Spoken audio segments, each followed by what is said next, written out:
तो हेलो बच्चों, एक बार फिर से हम लोग एक नया वीडियो लेकर के आ चुके हैं। और हम सबको पता है कि क्लास ये जो सीबीएसई का जो पैटर्न है, जो सिलेबस है, जो बुक्स है, वो चेंज हो गए हैं या होने वाले हैं। बट इसके बावजूद हम लोग वो कंसेप्ट पढ़ेंगे जो वो उन बुक्स में भी होंगे, जो नए बुक्स होने वाले हैं। ये कंसेप्ट तो होंगे ही होंगे, बुक जो भी हो, ठीक है। तो हम लोग नंबर सिस्टम जो कि पुराने हम लोग के बुक में था, उसी चैप्टर को पढ़ेंगे। बट ऐसे कंसेप्ट्स पढ़ेंगे जो बुक होने चेंज होने से भी कोई फ़र्क नहीं पड़ता। तो बहुत जल्दी जल्दी से हम लोग स्टार्ट करते हैं। सबसे पहले देखो कि जैसे कि मैंने पिछले वीडियो में तुम्हें बता चुका कि नेचुरल नंबर क्या होता है। तो एक बार जल्दी से मैं फिर से बता दूं ये सब कि हर एक वो नंबर जिनको गिनती के लिए यूज़ करते हैं। जैसे कभी भी हम लोग गिनती ज़ीरो से तो नहीं करते हैं। अगर तुम्हारे सामने में 3 चेयर रखा हुआ है तो 0 1 2 ऐसे तो काउंट नहीं करते हो, 1 2 3 ऐसे काउंट करते हो। तो ये इसलिए काउंटिंग नंबर्स को ही हम लोग नेचुरल नंबर्स कहते हैं। तो नेचुरल नंबर्स 1 से स्टार्ट होता है, 2 3 4 करके इन्फिनिटी तक जाता है। नेचुरल नंबर्स कभी भी हम लोगों को डेसिमल में नज़र नहीं आएगा, ठीक है।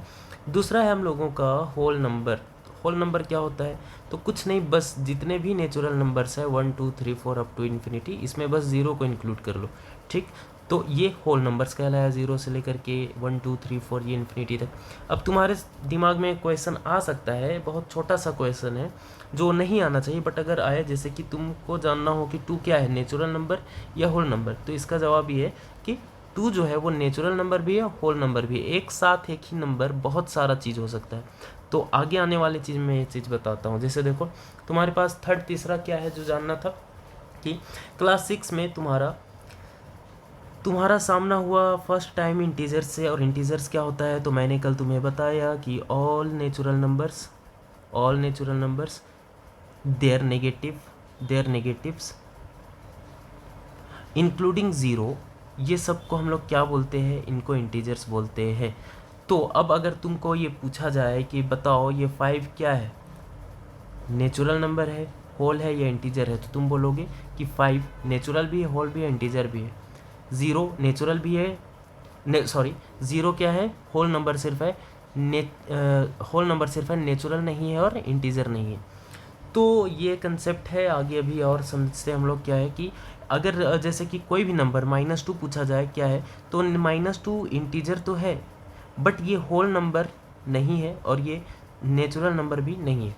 चलो आगे अब हम लोग क्या है कि हम लोग यहीं तक में खुश थे। हम लोगों को यहाँ तक मैथ्स बहुत मुश्किल के बाद आसान लगने लगा था, और हम लोगों को लगा था कि जैसे सब ठीक है, चंगा चल रहा है, सब चंगा सी है और कुछ भी बदलाव नहीं आने वाले हैं। बट हम लोगों को क्या पता चलता है कि अब तो रेशनल नंबर नाम का भी एक चीज़ आ गया। ये किस बला का नाम है फिर? तो अब समझना बहुत आसानी से, बहुत इजी है। कोई इसमें हम परेशान होने की 1% भी परेशान होने की ज़रूरत नहीं है, जब तक मैं तुम्हारे साथ यहाँ पर मैं हूँ, ठीक है। तो रेशनल नंबर क्या होता है समझना। डेफिनेशन के हिसाब से डेफिनेशन ये है रेशनल नंबर का कि a number in the form p by q where p and q are integers. p and q देखो, इसको हम लोग कहते हैं बिलोंग्स टू। तो p और q बिलोंग करता है किससे? इंटीजर से, जिसको हम लोग z से या i से रिप्रेजेंट करते हैं। तो p and q belong to integers, मतलब p भी इंटीजर होना चाहिए, q भी इंटीजर होना चाहिए। देखो ज़रा गौर से, इंटीजर्स कौन होते हैं? इंटीजर तो ये सब है। तो मतलब p अगर इनमें से कोई हो या q भी अगर इनमें से कोई हो, इन्हीं में से कोई हो, तो अलाउड है, कोई दिक्कत नहीं है, ठीक है। अलाउड है क्या? यही होना ही चाहिए, इंटीजर्स ही होना चाहिए। बट एक चीज़ का ध्यान रखना कि और एक कंडीशन यहाँ ये ऐड होता है कि वेयर क्यों नॉट इक्वल टू ज़ीरो, क्यों ज़ीरो नहीं होना चाहिए। ऐसा स्पेशल ये क्यों नॉट इक्वल टू ज़ीरो क्यों मेंशन कर रहा है? इसलिए क्योंकि जब यहाँ ये कह दिया डेफिनेशन में कि p and q belong to integer, तो इंटीजर में तो ज़ीरो भी आता है। बट अगर हम लोग अगर इंटीजर में ज़ीरो भी आता है, तब तो इसके हिसाब से ज़ीरो भी वैलिड हो गया। बट जैसे ही हम लोग ज़ीरो रखेंगे, मान लो क्यों की जगह में ज़ीरो रखेंगे, तो क्या हो जाएगा? एग्जांपल ले लो 2/0। तो यहाँ देखो ये 2 क्या है? इंटीजर है, ठीक है। और ये 0 देखो क्या है? इंटीजर है। तो इसके हिसाब से तो p क्यों इंटीजर होना चाहिए, तो दोनों तो इंटीजर है।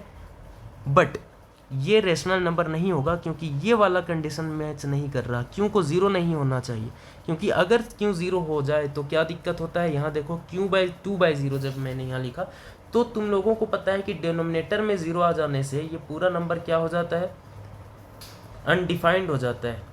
अब कुछ लोग बोलेंगे कि इन्फिनिटी हो जाता है, नहीं नहीं नहीं, अनडिफाइंड में और इन्फिनिटी में डिफरेंस है। ये तुम लोगों को क्लास 11th में अच्छे से समझ में आएगा कि क्या डिफरेंस है। अभी इतना समझो कि डिनोमिनेटर में 0 हो जाना अनडिफाइंड हो जाता है।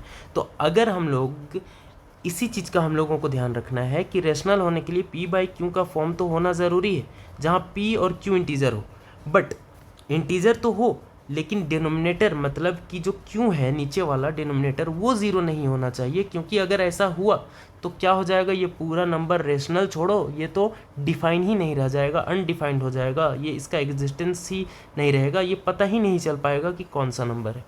ठीक है, तो आई होप तुम लोग समझ गए होंगे। बट तुम्हारे साथ में एक धोखा फिर से होने वाला है, एक छोटा सा ट्रिक।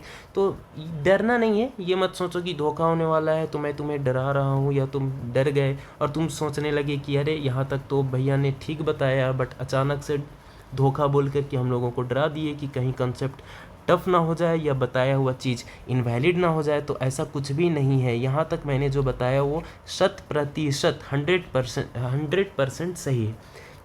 ट्विस्ट बहुत छोटा सा है और वो यहीं समझ में आ जाएगा, और वो ये है कि जब तुम लोगों को ये कह दिया गया कि रेशनल जो नंबर होता है वो पी बाई क्यू के फॉर्म में होता है, तो तुम्हारे दिमाग में ये क्वेश्चन होगा कि हमारे पास तो ये भी नंबर्स होता था, जैसे मान लो 2/3 लिखा है, तो क्या ये रेशनल होगा? तो यस, ये रेशनल होगा। क्यों? चेक करो, पी इंटीजर होना चाहिए। देखो पी की जगह में कौन है? पी मतलब न्यूमरेटर, पी ऊपर में लिखा हुआ है ना, देखो पी बाई क्यू मतलब फ्रैक्शन के ऊपर में पी है ना, तो मतलब न्यूमरेटर, और क्यू डिनोमिनेटर में है ना, मतलब कि क्यू मतलब डिनोमिनेटर नीचे वाला फ्रैक्शन का, ये डिवाइड साइन के नीचे वाला ये क्यों हो गया डिनोमिनेटर। तो यहाँ देखो न्यूमरेटर मतलब पी इंटीजर है, देखो गौर से देखो इंटीजर है, हाँ है इंटीजर है, 2 तो इंटीजर होता है।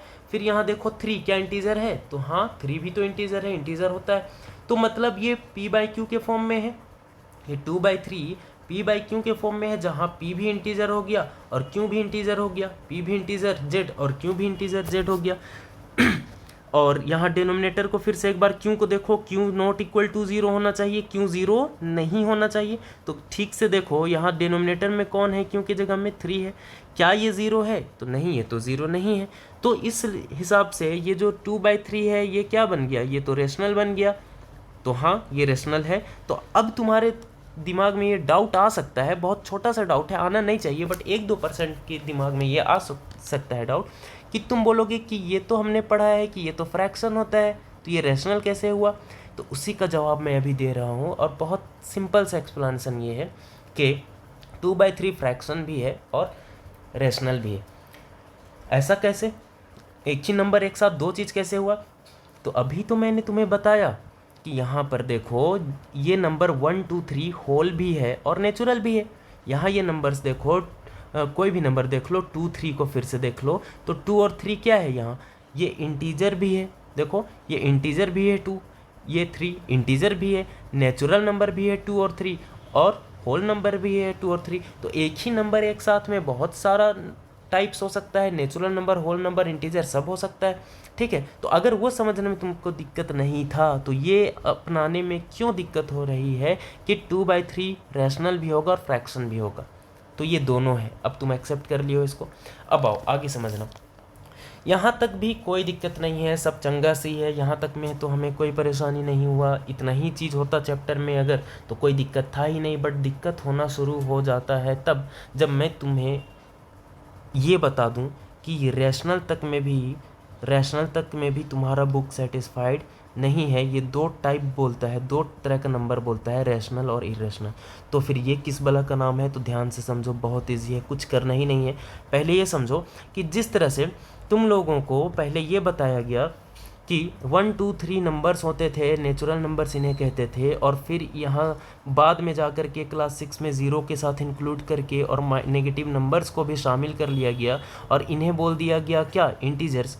मतलब कि तब जाके जब तुम्हें ये पता चला कि ये जो नंबर्स हमने पढ़े थे क्लास 6 से पहले, ये सिर्फ तो पॉजिटिव नंबर्स थे, ऐसे तो नेगेटिव्स भी होते हैं इनके, और ये मिला करके क्या कहलाते हैं? इंटीजर कहलाते हैं। जिस तरह से वहाँ पे जितना छोटा सा तुम्हें झटका लगा था उतना ही छोटा सा तो झटका अभी लगने वाला ये है कि अब जब तुम पढ़े हो कि रैशनल होते हैं, ये नंबर्स रैशनल होते हैं, तो अब तुम्हें ये बताया जाएगा कि इन ऐसा भी नंबर्स होते हैं जो, जैसे देखो रैशनल के क्या मतलब, पी बाई क्यू के फॉर्म में जो लिखा जा पाए, जो एक्सप्रेस किया जा पाए।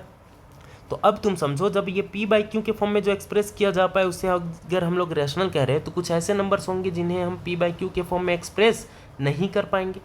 तो अब इन दोनों को, मतलब रैशनल को और इरेशनल को, पी बाई क्यू के फॉर्म में जो एक्सप्रेस हो जाए उन्हें, और जो नहीं हो पाए पी बाई क्यू के फॉर्म में एक्सप्रेस उन्हें, उन दोनों को मिला करके फिर से एक नंबर कहते हैं और उसे हम कहते हैं रियल नंबर्स। क्या बोला मैंने बहुत शॉर्ट में, जैसे तुम लोगों को बताया गया कि 1 2 3 4 ये तो पॉजिटिव नंबर्स होते थे और उनके नेगेटिव्स भी होते थे, और ये तो थे नेचुरल 1 2 3 4, बट उनके नेगेटिव और ज़ीरो इंक्लूड करने पर इंटीजर पूरे कहलाने लगते थे एक साथ। तो उसी तरह से अब क्या है कि अब पी बाई क्यू के फॉर्म में जो एक्सप्रेस हो जाए वो रैशनल, जो नहीं हो पाए वो इरेशनल, और दोनों मिला करके क्या रियल। मतलब कि अगर मैं तुम्हें पूछूं कि क्या 2/3 क्या है, रैशनल नंबर है या रियल नंबर है, तो तुम क्या बोलोगे कि ये नंबर जो है 2/3 ये रैशनल भी है और रियल भी है। ऐसा क्यों? ऐसा है इसलिए क्योंकि रियल नंबर का ही ये टाइप है, रैशनल और इरेशनल। मतलब जितने नंबर्स रैशनल नंबर्स होंगे सब के सब रियल होंगे, जितने इरेशनल नंबर्स होंगे सब रियल होंगे। बट अगर रियल नंबर है तो वो रैशनल हो सकते हैं या तो इरेशनल हो सकते हैं, एक साथ दोनों नहीं हो सकते। तो अब बस तुम्हारे दिमाग में एक ही डाउट आ रहा है, अब यहाँ पर तुम, यहाँ तक तो तुम अगर ध्यान से समझे हो, अगर कहीं पर फंसे भी हो तो अगर रिवाइंड किए हो 10 सेकेंड, तो यहाँ तक तो तुम समझ चुके हो पूरे अच्छे तरह से, ये मुझे यकीन है। बट दिक्कत तुम्हारे दिमाग में सिर्फ एक ही है कि तुमको अब लग रहा कि ये फिर इरेशनल क्या होता है। आपने तो सब चीज़ बता दिया, ये इरेशनल तो बताया नहीं। तो इरेशनल नंबर क्या होता है ये मैं बताता हूँ तुम्हें, कि तो मैं बता रहा हूँ, बट एक सेकंड रुक जाओ, छोटा सा ब्रेक लो, रुक जाओ, यकीन करो मैं ये तुम्हें स्किप नहीं कर रहा, मैं बता रहा हूँ। बस एक सवाल का जवाब तुम्हारे दिमाग में जो आ रहा है वो भी जवाब दे दे पहले, कि अगर सारे नंबर्स जो होते हैं रियल नंबर्स वो रैशनल और इरेशनल होते हैं, तो ये बताइए कि अब तक जो हमने पढ़ा नेचुरल नंबर्स जिसमें 1 2 3 4 ये सब आते हैं, और होल नंबर्स हम लोगों ने पढ़ा जिसमें 0 1 2 3 और ये 1 2 3 4 और ये अप टू इन्फिनिटी ये आते हैं, और जो इंटीजर्स आते हैं जिसमें माइनस, ये जो हमारे नेगेटिव नंबर्स है, ये हमारे जो नेगेटिव नंबर्स है, तो फिर ये बताइए भैया कि ये सब नंबर्स नेचुरल, होल और इंटीजर क्या है, रैशनल या इरेशनल। तो इसका जवाब दे देता हूँ मैं तुम्हें, बहुत सिंपल है, और पहले तो जवाब सुन लो उसके बाद लॉजिक सुनो। ये सब नेचुरल, होल और इंटीजर ये सब के सब रैशनल नंबर है, इनमें से कोई भी इरेशनल नहीं हो सकता। ये सब क्या है, रैशनल है। क्यों? तो बहुत सिंपल, कभी भी तुम्हें चेक करना है कि रैशनल है या नहीं, तो तुम डायरेक्ट डेफिनेशन में जाओ ना। डेफिनेशन क्या है रैशनल का, पी बाई क्यू के फॉर्म में होना चाहिए फ्रैक्शन की तरह, जहाँ पर में पी इंटीजर और क्यू इंटीजर होना चाहिए, और क्यू ज़ीरो नहीं होना चाहिए, क्यू ज़ीरो नहीं होना चाहिए, नहीं तो अनडिफाइंड हो जाएगा। तो अब चेक करते हैं, देखो कोई भी नंबर तुम ऐसे करो, तुम कोई भी सिलेक्ट करो, कोई भी नंबर तुम बोलो, उसी नंबर को चेक करके बताता हूँ मैं।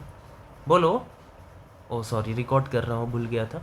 ठीक है मैं ही बोलता हूँ, जैसे मान लो ये 3 लिखा है, तो 3 अगर लिखा है यहाँ पर में, अब ये रैशनल है ये तो मैंने बता दिया। क्यों? इसका जवाब सुनो, ये 3 है, कुछ नहीं तो नीचे क्या छुपा होता है, 1। तो अब देखो 3 इंटीजर है, हाँ इंटीजर है, 1 इंटीजर है, हाँ इंटीजर है, तो पी इंटीजर क्यू इंटीजर, और नीचे देखो डिनोमिनेटर में क्या है, 0 है, तो नहीं 0 नहीं है, तो बहुत अच्छी बात, ये जो तुम्हारा 3 लिखा है ये क्या बन गया, रैशनल। यही चीज़ किसी भी नंबर के साथ अप्लाई करो। एक नेगेटिव और 0 का केस बता देता हूँ पहले। -2 लिखा है, तो ये -2 के नीचे कुछ नहीं तो 1 है, तो देखो -2 इंटीजर है, नेगेटिव नंबर्स भी होते हैं ना इंटीजर, और ये 1 क्या है, इंटीजर है, और 1 देखो 0 नहीं है, मतलब कि ये पूरा नंबर -2 क्या कहलाया, रैशनल कहलाया। डेफिनेशन मैच कर गया पी बाई क्यू वाला। फिर अब देखो 0 के केस, देखो 0 के नीचे भी कुछ नहीं तो क्या छुपा होता है, 1। अब देखो 0 इंटीजर है कि नहीं, हाँ है, इंटीजर है। नीचे देखो 1 इंटीजर है क्या, हाँ 1 भी इंटीजर है। क्या नीचे में 0 है, नहीं नीचे में 0 नहीं, ऊपर 0 होने से अनडिफाइंड नहीं होता है, ऊपर 0 होना अलाउड है। बट नीचे देखो डिनोमिनेटर में क्या ये 0 है, तो नहीं है 0, मतलब ठीक है, पी भी इंटीजर हो गया, क्यू भी इंटीजर हो गया, और क्यू 0 नहीं हुआ, तो यही तो हमें चाहिए होता है। तो इसलिए हमारा ये नंबर 0 भी क्या बन गया, रैशनल नंबर बन गया। ठीक है, अब सब चीज़ ठीक है। तुम बोलोगे कि भैया यहाँ तक तो सब ठीक है, बस एक ही डाउट है अब मेरा कि आपने इरेशनल क्या होता है ये नहीं बताया। तो इरेशनल क्या होता है मैं बताऊँगा, तुरंत बताऊँगा अगले वीडियो में, नहीं तो वीडियो लेंथी हो जाएगा और तुम देखोगे नहीं। 30 मिनट का वीडियो देख करके ही तुम स्किप कर दोगे, इसलिए अगले वीडियो में मैं समझाऊंगा कि इरेशनल होता क्या है। और यकीन करो, अगर तुमने वो ये वीडियो 10-15 मिनट का ही टाइम निकाल करके देख लिया तो 1%, 0.1% का भी डाउट बाकी नहीं रहेगा। इस बात की गारंटी मैं देता हूँ तुम्हें। ठीक है, अब सिलेबस कितना भी चेंज हो जाए, बुक चेंज हो जाए, बट ये रैशनल इरेशनल का डेफिनेशंस, इनके पीछे का जो कंसेप्ट है और इनके पीछे का जो लॉजिक है वो तो चेंज नहीं होगा ना। कम से कम वो मजबूत अभी कर लो। सिलेबस की बात तो हम लोग करेंगे ही। ठीक है, तो फिर मिलते हैं अगले वीडियो में, और तब तक के लिए study hard, work hard and be the topper of your class. Thank you.